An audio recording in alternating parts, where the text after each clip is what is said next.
بسم اللہ الرحمن الرحیم۔ چٹپٹ بی بی کی کہانی۔ ایک بی بی نصرانی تھی، گھر کے غریب اور گودی بھی اولاد سے خالی۔ گھر میں بجز شوہر کے اور کوئی نہ تھا۔ شوہر محنت مزدوری کر کے جو دن بھر پاتا تھا اسی میں کھانے پینے کا انتظام کرتا تھا۔ یوں ہی گزر بسر ہوتی تھی، زیادہ تر فاقے سے بسر ہوتی تھی، لیکن میاں بیوی دونوں خدا پر شاکر رہ کر صبر سے کام لیتے تھے۔ رفتہ رفتہ عمر بھی گزرتی گئی، اب ضعیفی کا وقت آنے لگا۔ دل ملول رہتا تھا کیونکہ بعد ان کے آئندہ نسل باقی رہنے کی امید نہیں تھی۔ ایک دن ایک ضعیفہ بی بی تشریف لائیں۔ پوچھا، کیوں بی بی نصرانی، تم کیوں آج کل اتنی غمگین رہا کرتی ہو؟ کوئی خاص بات ہو تو بیان کرو۔ یہ تو معلوم ہے کہ ضعیفی اور غریبی ساتھ نہیں چھوڑتی ہے، اس کا تم کو غم بھی نہیں ہے۔ ہمیشہ تم نے صبر اور شکر سے زندگی بسر کی ہے، اب کیا نئی بات ہے؟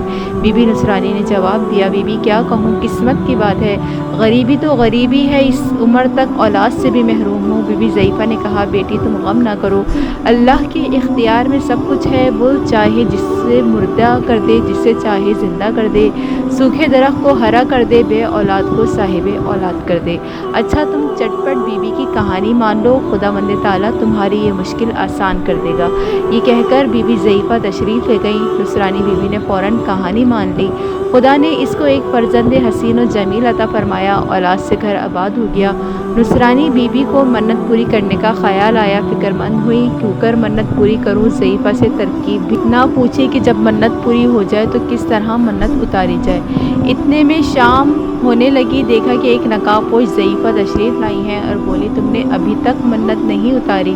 نصرانی عورت ان کے قدموں میں گر پڑی اور گڑ گڑا کر بولی کہ میں آپ کو برابر یاد کرتی تھی، خدا کا شکر ہے آپ تشریف لے آئیں۔ آپ کی بتلائی ہوئی منت سے آج میری گود میں ایک بچہ نظر آ رہا ہے، مگر میں نے آپ سے منت اتارنے کی ترکیب نہیں پوچھی تھی۔ اب آپ یہ بتائیں کیوں کر منت اتاروں؟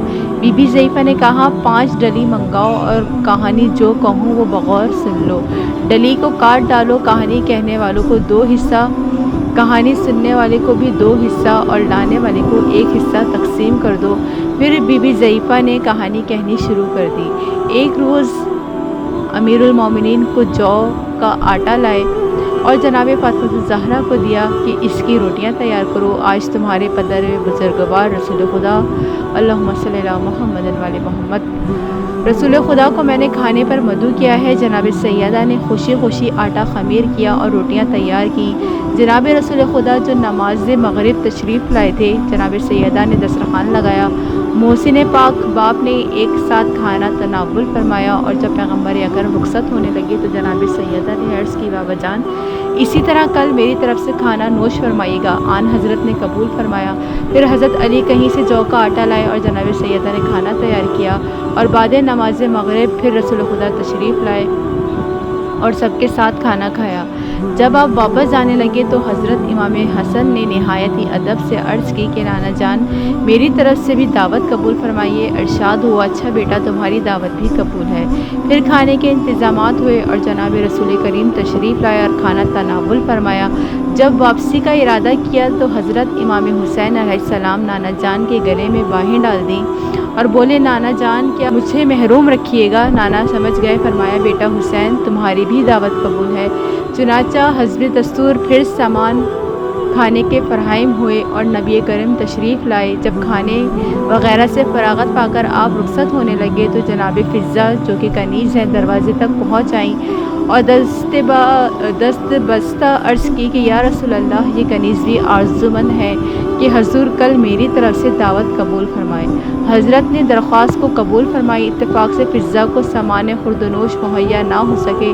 ادھر شام ہونے کو قریب آئے مگر کسی سے اس سلسلے میں کوئی تذکرہ نہیں کیا اور وہ زمانہ ماہ رمضان المبارک کا تھا۔ جب رسول خدا نماز مغرب سے فارغ ہو چکے تو جبرائیل امین نازل ہوئے اور فرمایا کہ یا حبیب خدا آج آپ کا افطار فضہ کے گھر پر ہے۔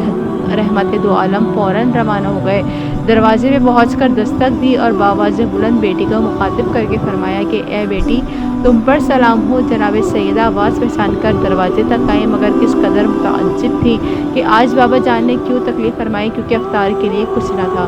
الغرض رسول خدا اندر تشریف لائے۔ تھوڑی دیر کے بعد بیٹی سے بولے کہ اے پارے جگر فاطمہ آج ہم فضہ کے مہمان ہیں۔ جناب امیر نے فضہ کو الگ بلا کر فرمایا کہ اے فضہ تو نے رسول اللہ کو کھانے کی دعوت دی لیکن ہم سے ذکر بھی نہیں کیا۔ فضہ نے عرض کی یا امیر المومنین مجھے گھر کے حالات خوب معلوم ہیں اس لیے تذکرہ نہ کر سکی، سوچا تھا کہ میں خود انتظام کروں گی۔ یہ کہہ کر فضہ نے وضو کیا اور گوشے میں جا کر 2 رکعت نماز حاجت ادا کی اور دونوں ہاتھ دعا کے لیے بلند کیے اور گڑ گڑا کر بولی کہ اے خالق، ہر بلند و پستی میں تیرے حبیب کی بیٹی کی کنیز ہوں اور تیرے حبیب کو اپنا مہمان کیا ہے، تو جانتا ہے کہ میں کیا ہوں، اس لیے مجھے تیری کبریائی کا واسطہ دیتی ہوں کہ میری لاج رکھ لے اور اپنے محبوب اور ان کی آل پاک سے سرخرو کر دے۔ ابھی فضہ دعا کر ہی رہی تھی کہ سارا گھر کھانے کی خوشبو سے مہک اٹھا۔ پھر فضہ نے دیکھا کہ پہلو میں خوان نعمت رکھا ہے، فوراً خوان لے کر فضہ حاضر خدمت بابرکت ہوئی۔ جناب ختم مرتبہ نے دریافت فرمایا کہ فضہ یہ کھانا کہاں سے پایا؟ فضہ نے جواب میں عرض کیا کہ جس کے بھروسے پر میں نے حضور کو مدعو کیا تھا اسی نے بھیجا ہے، یعنی یہ طعام جنت سے آیا ہے۔ اللہم صلی علی محمد۔